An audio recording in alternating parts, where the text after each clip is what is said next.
السلام عليكم ورحمة الله وبركاته.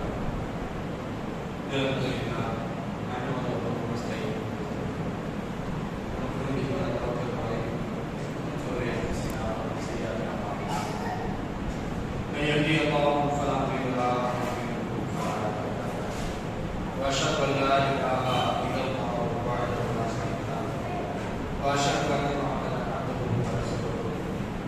يا أيها الناس اتقوا ربكم الذي خلقكم من نفس واحدة وخلق منها زوجها وبث منهما رجالا كثيرا ونساء واتقوا الله الذي تساءلون به والأرحام إن الله كان عليكم رقيبا. பேரன்பிற்கும் பெருமதிப்பிற்குரிய எல்லாம் வல்ல ஏக வல்லமை நல்லடியார்களே, இந்த வல்லமையின் மற்றவர் கருணையும் சாந்தியும் சமாதானமும் இறுதி தூதர் இருலக தலைவர் பெருமானார் ஸல்லல்லாஹு அலைஹி வஸல்லம் அவர்களின் அன்னவர்களின் சொல் செயல் அங்கீகாரத்தை தவறாது ஏற்று வாழ்ந்த சத்திய சஹாபாக்களின் சஹாபிய பெண்மணிகளின் அல்லாஹ்வுடைய தூய மார்க்கத்தை அறிய காத்துக் கொண்டிருக்கக்கூடிய அவர்களின் என்றும் ரெண்டு நிலவரத்துவாக இன்று பிரார்த்தனை செய்வதாக எனது உரையை நான் ஆரம்பிக்கிறேன். அன்புக்குரிய அல்லாஹ்வின் நல்லடியார்களே, நமது அமல்களை நாசம் செய்கின்ற செயல்கள் பட்டியலில் முதலாவதாக பொய் என்கின்ற ஒரு பேராபத்து குறித்து பார்த்தோம். அந்த தொடர் வரிசையில ரகசியம் என்கின்ற ஒன்று, சரிங்களா? இந்த விடயத்திலேயும் நம்ம எப்படிதான் இருக்கிறோம்? இது ஒன்றை மட்டும் தான் சொல்றேன், முக்கியமான செய்தி யாரையும் பகிர்ந்துடாத, என் குடும்ப பிரச்சனை என்றெல்லாம் நம்ம இடத்துல அவங்களுடைய கஷ்டத்தை கொட்டுகின்ற போது அல்லது அவங்களுடைய மனவேதனைகளை நம்ம இடத்தில் குறைகின்ற போது அப்படியா அப்படியா சரி சரி சரி சரி சரின்னு எல்லாத்தையும் கேட்டுட்டு அப்படியே என்ன செஞ்சிடணும், அடுத்தவர்களுக்கு யாருக்காக சொல்லக்கூடாது, நீ அவசியமா வச்சுக்க அமானியம் என்று கொடுத்தாரோ அவன் தேர்வு சொல்லி என்ன சொல்லுவான், நீ சொன்னா சொன்ன சொன்னாதே சொன்ன, நீ என்ன என்ன சொல்லி அதை நான் அவங்க கடத்திட்டு போயிட்டேன் என்று நாம் செஞ்ச அந்த செயலுக்கு நாமே சாட்சியாகவும் இருந்துள்ளோம். இது குறித்து அல்லாஹ் ரப்பல் ஆலமீன் பனு இஸ்ராயீல் என்று சொல்லக்கூடிய அத்தியாயத்தில் வஅஃபு பி அஹதி இன்னல் அஹத கான மஸ்ஊலன், உங்களுக்கு நீங்கள் கொடுத்த வாக்கு அதை நீங்கள் நிறைவேற்றுங்கள், உங்களுடைய வாக்கு குறித்து நாளை மறுபடியும் விசாரிக்கப்படுகிறீர்கள் என்று அல்லாஹ் நமக்கு எச்சரிக்கிறார். நம்ம பேசுற பேச்சு எல்லாமே எப்படி வீடியோ ரெக்கார்டு போல அல்லாஹ் விட்டு பதிவாக இருக்கும், சரிங்களா? ஒரு வீடியோ கேமரா வித் ஆடியோவோட ரெக்கார்டிங் செஞ்சா அந்த இடத்துல நம்ம எப்படி கவனமா பேசணும், கவனமா நடந்துக்குமா இல்லையா? போலீஸ் கண்காணிக்கிறாங்க, போலீஸுடைய கேமரா இருக்குது, அவங்க வாய்ஸ் வரையும் ரெக்கார்ட் பண்றாங்க என்று தேவையில்லாம பேச்செல்லாம் பேசக்கூடாது அப்படின்னு சொல்லப்பட்டா எப்போதும் கவனமா இருக்கும்.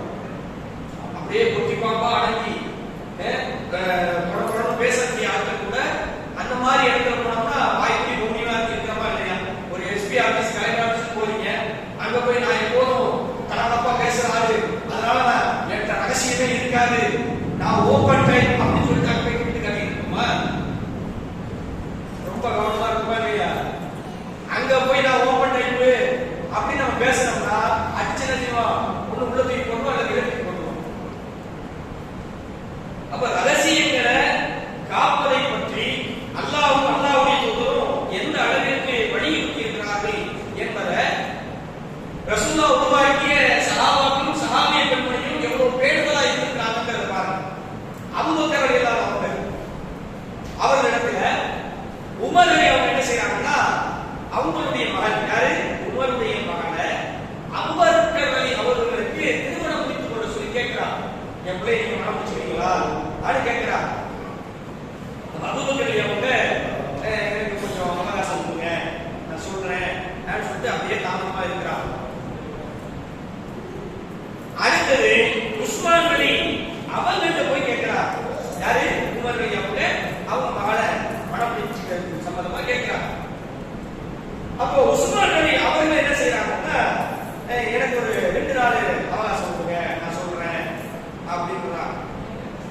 அதன் பிறகு அல்லாஹ்வுடைய தூதர் வந்து உமரை அவர்கிட்ட கேட்கிறார், உன் மகளை எனக்கு திருமணம் முடிச்சு தரியா? அப்போ நான் மனம் முடிச்சு தரேன்னு சொல்லிட்டு ரசூலுல்லாஹ்வுக்கு ஹப்ஸா ரலி அவர்களை கட்டி வச்சுட்டாங்க. இந்த நிகழ்வு நடந்த பிறகு அபூபக்கர் ரலி அவர்கள், என் பிள்ளைய கட்டிக்கிறியான்னு கேட்டேன், இவர் கட்டாம போயிட்டாரு, எந்தேனும் பதில் சொல்லல என்று சொல்லி உமர் ரலி அவர்கள் அபூபக்கர் ரலி மேல கோபமா இருக்கிறாங்க. நம்ம நம்பர் நம்ம பிள்ளைய கட்டி வைக்க சொல்லி வந்திருக்கிறோம், ஆனா எதுவுமே சொல்லாம போயிட்டா அது நமக்கு ஒரு மன கஷ்டத்தை ஏற்படுத்துமா இல்லையா? என் பிள்ளைக்கு என்ன வியாபார, ஏன் கட்ட மாட்டேன்னு சொன்ன, நீ கேட்கக்கூடிய தகுதியா என் பிள்ளைக்கு இருக்குதா இல்லையா? அப்படி இருந்து என் பிள்ளைய கட்ட மாட்டேன் அப்படிங்கிற ஒரு ஆர்வம் நமக்கு இருக்குமா இல்லையா? அதே ஆர்வம் கோபம் உமர் அலி அவர்களுக்கு இருக்கிறது. அப்போ ஒரு கட்டத்துல இது குறித்து அபூபக்கர் அவங்கள முன்னாடி பேசுறாங்க. நீங்க என்கிட்ட கேட்டீங்க, நான் கட்டிக்க மாட்டேன்னு சொன்னேன், அதனால நீங்க எவ்வளவு கோபமா இருக்கீங்க? ஆமா நான் கோபமா தான் இருக்கிறேன். யார் உமர் அலி சொல்றாங்க, ஆமா நான் கோபமா தான் இருக்கிறேன், ஏன் கட்டிக்க மாட்டேன்னு சொன்னீங்க பொழுது அப்பொழுதுதான் அபூபக்கர் அவங்க சொல்றாங்க, இல்ல அல்லாஹ்வுடைய தூதர்ங்க உங்களுடைய பிள்ளைய கட்டி கொள்வதற்கு விரும்பி இருந்தாங்க, அது எனக்கு தெரியும், சரியா? அவங்க விரும்பி இருக்கிறாங்க என்பதனால் நான் என்ன செய்யல, எனக்கு கட்டி கொடுத்து நான் கேட்கல, அதனாலதான் நான் விலகிட்டேன் என்று சொல்லி அபூபக்கர் அவங்க ஹப்ஸா ரலியை திருமணம் முடிச்சு கொடுத்த பிறகு இந்த தகவலை சொல்லி தன் மீது இருந்த அந்த வெறுப்பை கொடை செய்கிறான். ரகசியத்தை எப்படி பேணி பாதுகாப்பு, உற்ற நண்பர்கள், சரியா? அந்த சொல்லுவாங்க நகம் சதையும் சொல்லுவாங்கல்ல, அப்படி இருந்தவர்கள் ரசூலுல்லாஹ்வுடைய நெருங்கிய நண்பர்கள்ல அபூபக்கர் அவங்க முதன்மையானவங்க, உமர் அடுத்துள்ளவங்க, உஸ்மான் அடுத்துள்ளவங்க. ஆன போதிலும் தனது நண்பர் தனக்கு ஒரு ரகசியத்தை சொன்னாரே ஆனால் அதை எக்காரணத்தை கொண்டு வெளியில சொல்லிட மாட்டேன் என்பதுல எவ்வளவு உறுதியா இருக்காங்க. இன்னைக்கு அப்பேற்பட்ட நண்பர்களை பார்க்க முடிகிறதா? என்ன சொல்றா, இல்லப்பா நான் மறந்தாப்புல சொல்லிட்டேன், நினைவில்லாம பகிர்ந்துட்டேன். அதுவும் இப்போ நம்ம பயன்படுத்தக்கூடிய ஆண்ட்ராய்டு மொபைல் அது படித்த பாடு பெரும்பாலான குடும்பத்தினுடைய ரகசிய தகவல்களை எல்லாம் நம்ம என்ன செய்யறோம்னா இதுல ஸ்டோரேஜ் பண்றவங்க, குடும்பத்துக்குள்ள மாமியார் மாமனார் பேசக்கூடிய பேச்சு, நாத்தனா நடந்து கொள்ளக்கூடிய முறைகள், இதெல்லாம் என்ன செய்யுது, போன்ல ரெக்கார்ட் பண்ணிக்குது. பத்தியா உங்க அம்மா என்னை எப்படிலாம் திட்டிக்கிறா பாரு, உன் தங்கச்சியார் எப்படிலாம் என்ன பேசிக்கிறா பாரு, ரெக்கார்ட் பண்ணி அதை என்ன செய்யறது, பிறருக்கு அதை ஃபார்வர்ட் பண்றது, அவங்களுடைய தோழிகளுக்கோ அல்லது தோழர்களுக்கோ ஃபார்வர்ட் பண்றது, அவங்களுடைய குடும்பத்தாருக்கு ஃபார்வர்ட் பண்ண செய்தி யாருக்கு தெரியக்கூடாதுன்னு செய்தார்களோ அங்கேயே சுற்றி வந்து நிற்கிறது. குடும்பத்துக்குள்ள இருக்கக்கூடியவர்கள் செய்கின்ற வேலைகள் இதெல்லாம். இதை விட இன்னும் ஒரு படி கீழிறங்கி எந்த அளவுக்கு பேசுறாங்க முன்னாடி சொன்ன செய்தி வந்து அபூபக்கர் அவங்க சொன்னோம்ல, அது அறிவிப்பாளர் அப்துல்லாஹ் இப்னு உமர் ரலியல்லாஹு புகாரியில 4005வது செய்தியாக பதிவு செய்யப்பட்டிருக்கிறது. அடுத்தபடியா பாருங்க,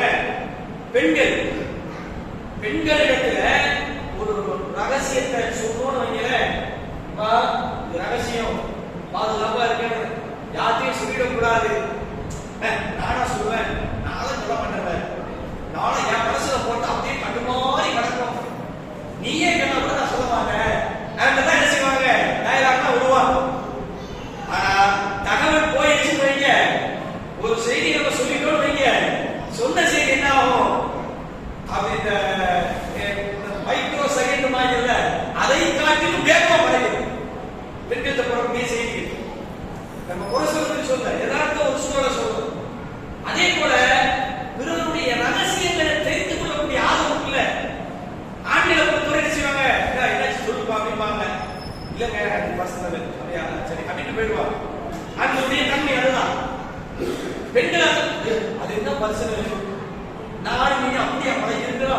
சொன்னதான் என்னவா அப்படின்னு சொல்லிட்டு என்ன செய்யறது இவங்க அவங்க வார்த்தையை கொடுக்குறது இல்லம்மா இதை சொன்னா நீ யார்கிட்டையும் சொல்லிட்டீங்கன்னா என் குடும்பத்துக்குள்ள பெரிய குடும்பத்துக்குள்ள வெடிச்சு போயிடும்.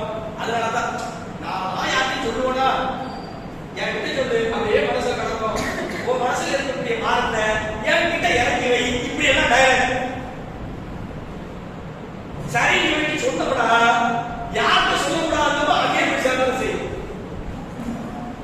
சஹாபிய பெண்மணிகள் எப்படி இருந்திருக்கிறாங்க பாருங்க. அல்லாஹ்வுடைய தூதர் அவங்க கடுமையான நோய்வாய்ப்பட்டிருக்கிறார். மௌத்தாகக்கூடிய தருணம். அப்போ எல்லாரையும் பார்ப்பதற்கு ரசூல் விரும்புறார். ஃபாத்திமா ரலியல்லாஹு அவங்க அழைச்சு விடுறாங்க. வர்றாங்க. தகப்பனாருடைய நிலையை பார்த்துட்டு அப்படியே கண்ணீர் சிந்தியவர்களாக வந்து அமர்றார். அமர்ந்தவங்க அல்லாஹ்வுடைய தூதர் அவங்க அருகில் கூப்பிடுறாங்க. அருகில் கூப்பிடும் பொழுது அவங்க நடந்து வரக்கூடிய அந்த நடை யாரு ஃபாத்திமா ரலி அவங்க நடந்து வர்றாங்கல்ல அந்த நடை கைச்சாரணி அவங்களுடைய நடைக்கு ஒவ்வாக இருக்கிறது. ரசூலுல்லாஹ்வுடைய விருப்பத்துக்குரிய மனைவி அவங்களுடைய நடைக்கு ஒவ்வாகும் அவங்களுடைய சாலையோடு கைச்சாலையே வருவது போன்று ரசூலுல்லாஹ் உணர்றாங்க. அவங்க கிட்ட வந்ததோட பக்கத்துல அமர்த்தி வச்சு அவங்க என்ன செய்யறாங்கன்னா ரகசியமா சொல்றாங்க. மகள்கிட்ட என்ன செய்யறாங்க மூத்தாவுடைய நேரத்துல காதோடு காது வைத்து சில செய்தியை சொல்றாங்க. ஒரு செய்தியை கேட்டுட்டு ஃபாத்திமா ரலி அவங்க என்ன செய்யறாங்கன்னா தேம்பி அழ ஆரம்பிச்சாங்க. தேம்பி அழறாங்க. அழுதவங்களை சமாதானப்படுத்தும் விதமாக மறுபடி பிள்ளைய பக்கத்தில் அழைச்சு இன்னொரு செய்தியை அல்லாஹ்வுடைய தூதர் சொல்றார். அதை கேட்டு மகிழ்ச்சிய ஃபாத்திமா ரலி அவங்க வெளிப்படுத்துறாங்க. இத ஆயிஷா ரலி அப்சா ரலி ரசூலுல்லாஹ்வுடைய மனைவிமார்கள் அத்தனை பேர் என்ன செய்றாங்க அப்படியே குற்றக்கண்ணு பாராம அப்படியே ஃபோக்கஸ் பண்ணிட்டு இருக்கிறாங்க. இவங்க பாப்பா பக்கத்துல இருந்து எப்ப வருவாங்கன்னு எதிர்பார்த்து நிக்கிறாங்க. பேசி முடிச்சிட்டு ஒரு சமநிலைக்கு ஆன பிறகு ஃபாத்திமா ரலி அங்கிருந்து புறப்பட்ட உடனே அத்தனை பேரும் ஃபாத்திமா ரலியை ரவுண்ட் பண்ணியாச்சு. என்ன முட்டை என்ன ரகசியம் சொன்னாங்க என்ன சொன்னாங்க சொல் அது எங்க பாப்பாக்கு எனக்கு உள்ளது. அது எந்த இடத்துல எங்க பாப்பா எனக்கு என்ன செஞ்சாங்க சொல்லணும் எல்லாருக்கும் சொல்லணும் என்று இருந்தா சபையில சொல்லியிருப்பாங்க. என்னையே கூப்பிட்டு சொல்லியிருக்கிறாங்கன்னா அது ரகசியமா வைத்துக் கொள்ள சொல்லியிருக்கிறாங்க. நான் இப்ப சொல்ல மாட்டேன். நான் என்ன செஞ்சாங்க ரசூலுல்லாஹ் சொன்ன செய்தியை மனசுக்குள்ளேயே மூடிட்டு போயிடுறாங்க. ரசூலுல்லாஹ்வுடைய மரணத்துக்கு பிறகு ஆயிஷா இருக்கிறாங்கல்ல அவங்க ரொம்ப நுட்பமானவங்க. ஒரு செய்தியை ரசூலுல்லாஹ் சொன்ன செய்திகளில் எந்த ஒரு செய்தியையுமே அறிந்து கொள்வதிலே மிக ஆர்வமுடையவங்க. அப்போ ஃபாத்திமா ரலி அவங்க மறுபடியும் என்ன செய்றாங்க ரசூலுல்லாஹ்வுடைய மூத்துக்கு பிறகு கூப்பிட்டு கேட்கிறாங்க. ரசூலுல்லாஹ் ஒரு ரகசியம் சொன்னாங்களே அது என்ன ரகசியம்? அதுல மார்க்கம் குறித்து எதுவும் செய்திகள் இருந்தா எனக்கு சொல்லிட்டாங்க அப்படின்னு கேட்கிறாங்க. அப்பதான் ஃபாத்திமா ரலி அவங்க சொல்றாங்க. அப்போ ரசூலுல்லாஹ்வுடைய மரணத்துக்கு பிறகு அல்லாஹ்வுடைய தூதர் அவங்க கஸ்டடி அடைச்சாங்க. அடைச்சிட்டு சொன்னாங்க எப்போதும் ஜிப்ரீல் அலைஹிஸ்ஸலாம் அவங்க ரமலான்ல வருவாங்க. வந்து குர்ஆனுடைய வசனங்களை எனக்கு ஓதி காண்பிப்பாங்க. அதை நான் மரணம் செய்து கொள்வேன். நான் மரணம் செய்ததை மறுமுறை அவங்களுக்கு சொல்லிக் கொடுப்பேன். அவங்க சரிபார்த்து போயிடுவாங்க. இது வளமையா இருந்தது. ஆனால் இந்த ஆண்டு எனக்கு 2 முறை எடுத்திருக்கிறாங்க. குர்ஆனை ரிப்பீட் பண்ணிட்டு போயிருக்கிறாங்க. மறுமணம் செய்து கொடுத்துட்டு போயிருக்கிறாங்க. ஆகவே நான் இந்த ஆண்டு மௌத்தாக போறேன் என்பதை நான் உணர்றேன். எல்லா சிம்டம்ஸும் எனக்கு அப்படிதான் காட்டுது. அல்லாஹ் எனக்கு அப்படிதான் முன்னறிவிப்பு செய்திருக்கிறார் என்று சொல்லி அல்லாஹ்வுடைய தூதர் அவங்க முதல் ரகசியத்தை சொல்றாங்க. இதை கேட்டுன்னா ஃபாத்திமா ரலி அவங்க அழறாங்க. அதன் பிறகு மகளை சமாதானப்படுத்தும் விதமாகவும் முன்னறிவிப்பாகவும் அடுத்து ஒரு தகவலை ரசூலுல்லாஹ் சொல்றாங்க. நீங்க நாளை மறுமையில சொர்க்கவாதிகளுக்கு தலைவியாக அல்லது பெண்களுக்கு ஒட்டுமொத்த பெண்களுக்கு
ரசூலுல்லாஹ் மூத்தா போகும்போது அவரு அந்த வாலிப பருவத்தை அடைகிறார்.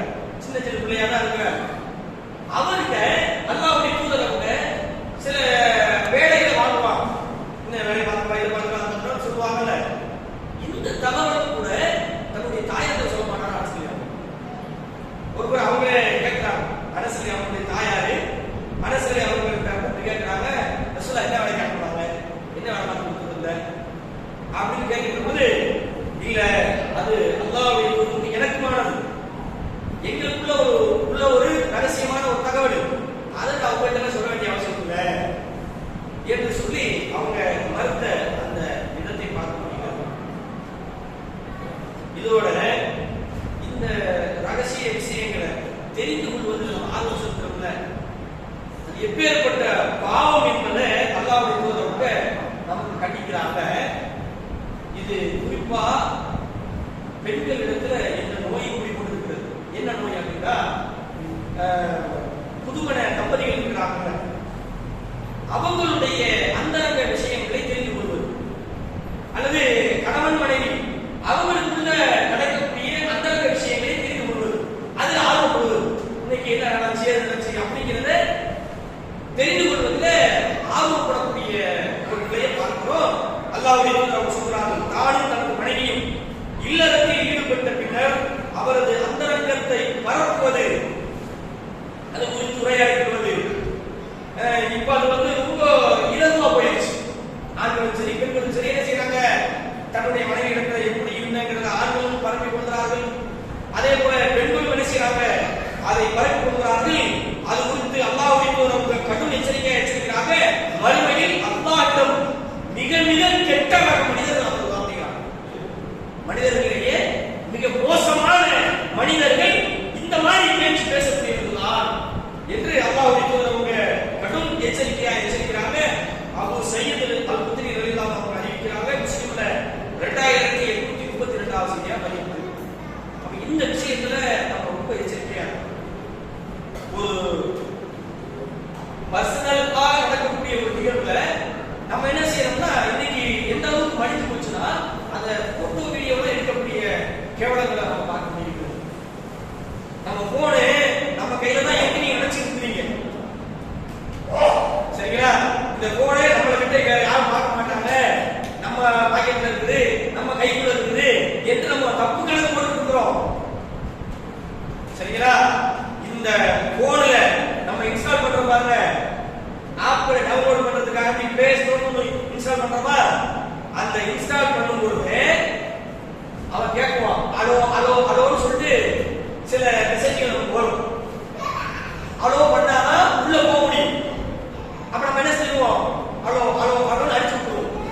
அடிச்சு விட்டுட்டோம்னா நம்முடைய அத்தனை ரகசியங்களில் நம்ம போன்ல என்னென்னலாம் ஸ்டோரேஜ் பண்றோமோ அத்தனையுமே வெளியில செல்வதற்கு அதிகப்படியான வாய்ப்பு, 99% வாய்ப்பு.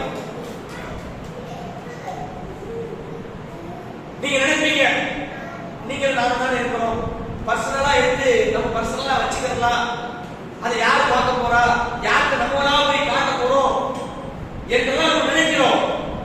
விளைவு என்ன தெரியுமா, பல குடும்பங்கள் சீரழித்து போவதற்கு இது ஒரு காரணமாக இருக்கிறது. நான் டெலிட் பண்ணிட்டேன், இப்ப என்கிட்ட இல்ல, எத்தனை வருஷங்கள் ஆனாலும் சரி நீங்க டெலிட் பண்ணதை என்ன செய்யலாம், அதுக்கு தனியா ஆப்லாம் வச்சிருக்கிறாங்க, ரீரெக்கவரி சொல்லுவாங்க, போட்டு தட்டுனோம்னா அத்தனை வீடியோ கொண்டு போட்டிடும். அப்ப அல்லாஹ்வுடைய தூதர் அவங்க நமக்கு ஒரு எச்சரிக்கையை சொல்கிறார்கள் என்றால் அதுல நமக்கு இந்த உலகத்தில் பாதுகாப்பு இருக்குது, நாளை மறுமையிலும் நமக்கு பாதுகாப்பு இருக்கு. அப்ப அதை நம்ம மனசுல பதிய வைக்கணும். இது போன்ற ரகசிய வேலைகளை, ரகசியங்களை காப்பதிலே நம்ம என்ன செய்யணும், ரொம்ப ஆர்வம் செலுத்த வேண்டும். அதே சமயம் பிறருடைய ரகசியத்தை அறிந்து கொள்வதில் ஆர்வம் செலுத்துவதை நிறுத்திக்கணும். எனக்கு தேவையில்லை, இந்த பேச்சு நமக்கு தேவையில்லை, கணவன் அவங்க எப்படி இருப்பாங்க நமக்கு தெரியாதா, திருமணமான அத்தனை பேருக்குமே தெரியும் கணவன் மனைவி எப்படி இருப்பாங்க, அது என்ன கேட்கிறது, அது என்ன ஒரு நாகரிகம், அது என்ன ஒரு பேச்சு, அது நமக்கு என்ன ஒரு வாய்தா இருக்குது. அப்ப இதே கட்டும் எச்சரிக்கையா எச்சரிக்கா, மறுமை நாளில் அல்லாஹ் மிக மோசமான